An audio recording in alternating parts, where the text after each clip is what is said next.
අයිබෝන් හැම දෙනාටම කවියට ආදරය කරන ඔයාලා වෙනුවෙන් අද අපි කතා කරනවා විමලරත්න කුමාරගමගේ අවසන් කවිය ගැන. ඉතින් විමලරත්න කුමාරගම කියලා කියන්නේ අපිට බිහිවෙච්ච ශ්‍රේෂ්ඨ ගණයේ කවියෙක්.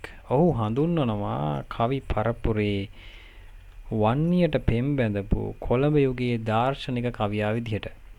ඉතින් විමලරත්න කුමාරගම ගැන ලොකු විස්තරයක් කියන්න යන්නේ නැහැ. අපි යමු කවියට.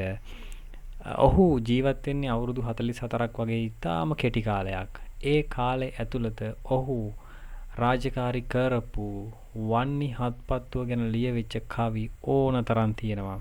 හැබැයි මේ කවිය ඉතාම සංවේදී කවියක්.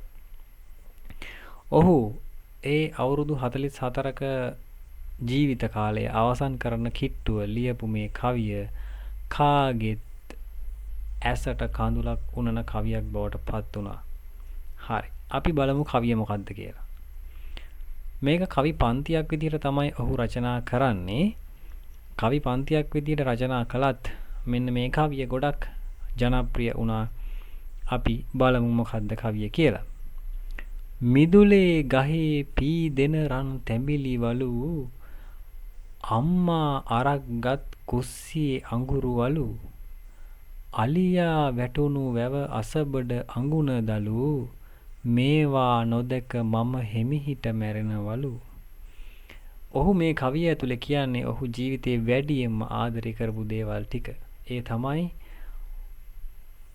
ඔහුගේ ගම, ඔහුගේ ලස්සන ගෙදර ඉස්සරහ දිවිච්ච තැඹිලි ගහ උට මතක් වෙනවා. ඒ වගේම එයාගේ ජීවිත කාලේ පුරාවටම කුස්සියට බත් මුට්ටිය ළඟ ලිපගාව ජීවිතේ දිය කර හැරපු තමන්ගේ අම්මවත් කුමාරගමට මතක් වෙනවා. ඊට පස්සේ එයා වැඩියෙන්ම ආදරය කරපු දේ තමයි වන්නි හත්පත්තුව. එයාට මතක් වෙනවා අලියා වැටුණු වැව අසබඩ අඟුණ දලු. මේවා දකින්න නැතුව මම තව ටික දවසකින් ජීවිතය අවසන් කරනවා කියලා තමයි ඔහු මෙතන කියන්නේ. ඔහු ඒ වගේම රෝහලට ඇතුළත් කරලා දින කිහිපයක් ඇතුළත මරණයට පත් වෙනවා. ඊටාම පරිසරයට, ජනශ්‍රුතියට, ජන කලාවට, සාමාන්‍ය මිනිසුන්ගේ ජීවිතවලට අතිශයින් ආදරය කරපු කවියෙක් තමයි විමලරත්න කුමාරගම. එහෙනම් තවත් කවියකින් හම්බෙමු. subscribe කරලා තියාගන්න YouTube channel එක. සුබ දවසක්.